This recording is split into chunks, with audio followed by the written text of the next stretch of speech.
Water is everywhere in Singapore. And every day, we go through over 1.6 billion litres. But on a small island with limited freshwater, running water is never a guarantee. Our water situation in Singapore is definitely stressed. You won't be able to collect every drop of water. So here's the story we don't usually see. The journey water takes in Singapore to keep our taps running.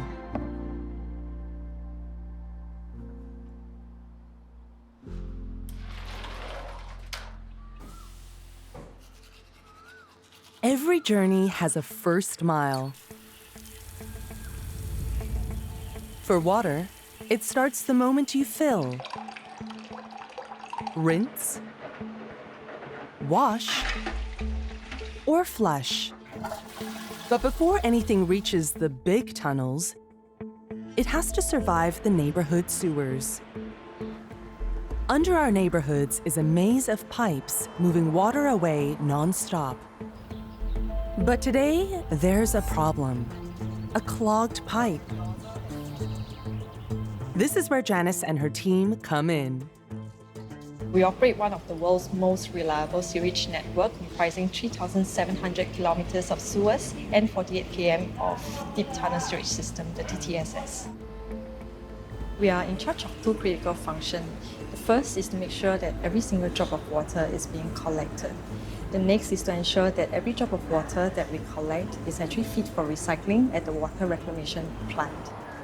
Managing around 100,000 manholes and 3,700 kilometers of public sewers, the Public Utilities Board has a systematic inspection and maintenance regime in place for the public sewers. Here, faced with clogged pipes, the maintenance team gets to work. Sewage maintenance is actually a very highly visible job, although the pipes themselves are actually underground. While Janice focuses on strategic decisions and shaping the long-term maintenance of the sewer system, Hafiz oversees day-to-day operations, What was covered inside the toolbox? ensuring the sewers keep flowing and issues are dealt with before they surface. Today we do the sewer cleaning. Before we start the work, anyone not feeling well? Okay. Okay, can. So no shortcuts, Do safely, and we can go home safely as well. Together, Janice and Hafiz ensure the network runs seamlessly behind the scenes every single day. The crew tackles 150 to 200 blockages a month. About 70% of the chokes are caused by non-disintegratable waste dumped into the sewers. The manhole, which is about 110 kg, we observe a floating scum around the manhole, which we need to remove it. This is also where you learn what people try to flush away. Blockages that can arise due to oil, grease that comes from the eateries, or even rubbish that's being thrown down into the sewers, like your rags, your wet wipes, sanitary products. It's hardly the most glamorous task. Unclogging sewer pipes can be a full-scale assault on the senses, but it's essential work. Okay. Big one. Take out that one, then after that we try to flush. Okay? After manually loosening the obstruction, the team uses a high-pressure water jet to blast the debris clear. We need to insert a high-pressure jet into the manhole towards the sewer alignment for cleaning.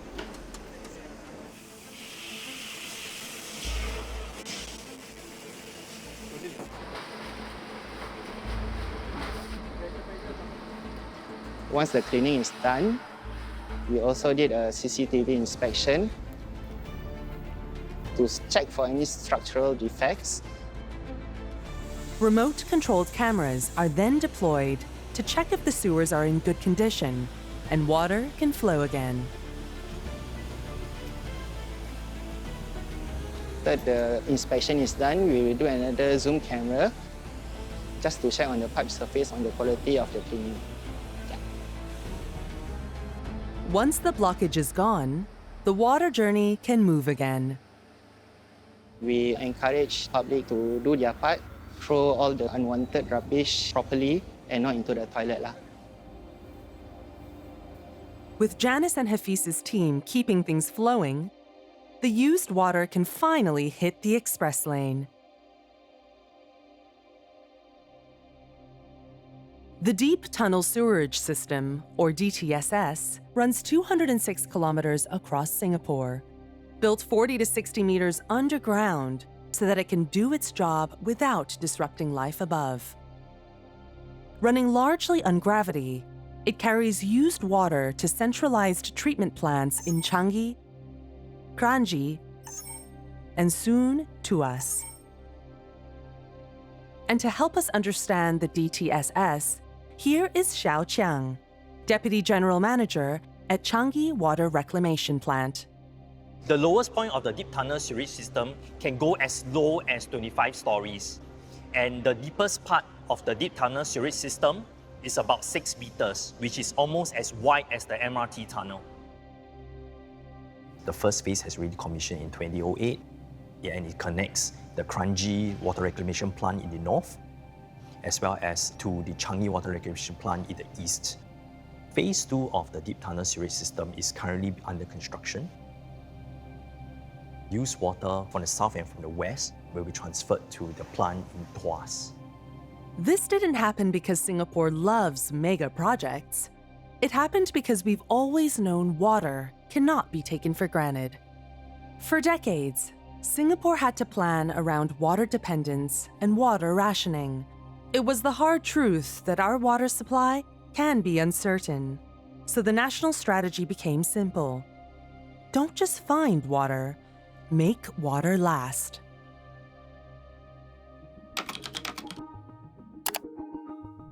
At Changi Water Reclamation Plant, this is where transformation happens. The water reclamation plant treats 1 million cubic meters of water a day.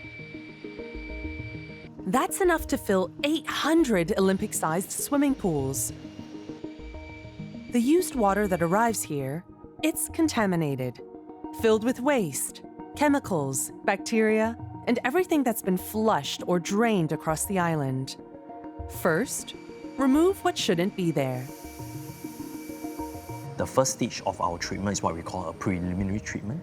So basically it's a series of bar screens whereby we try to remove the bigger particles. We don't know what is coming into the used water network itself. I mean, we even found a bicycle before. Then powerful pumps push the used water from deep underground into the treatment system. This is the membrane bioreactor. So here, our microorganisms is being added to remove any nutrients. Then this solution is then sent to the membranes for filtering. Even the solids are reused and sent to digesters to produce biogas, which helps power the plant. After that, it is tested to ensure the water that comes out is clean enough. Before the final effluent is being sent for new water production or discharged to the sea based on the required standards. But in Singapore, for some of this water, the journey doesn't end here. Some of the treated water takes one more important journey. It goes through an additional purification process to become new water. New Water is a recycling program that purifies wastewater through microfiltration, reverse osmosis, and ultraviolet disinfection. While used mainly for industry applications and cooling during dry periods, some of it is added to our reservoirs to blend with raw water. Our water situation in Singapore is definitely stressed. Our population grows, our economy grows. All this require water.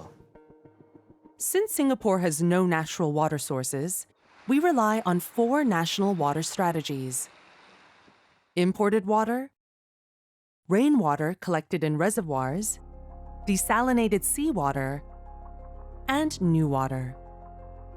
Turning used water into a high-grade resource again. From toilet to tap. It's a cycle most people never see. In Singapore, water doesn't really go away. It goes on a journey, and then it comes back. That loop is the real innovation. It is knowing that my work actually impacts every Singaporean. My son asked his friends to thank me. They were saying, oh, you must thank my papa because, he's working very hard to give you water. So the next time you wash your hands or pour a glass of water, remember that behind that is a team and a system, always planning ahead.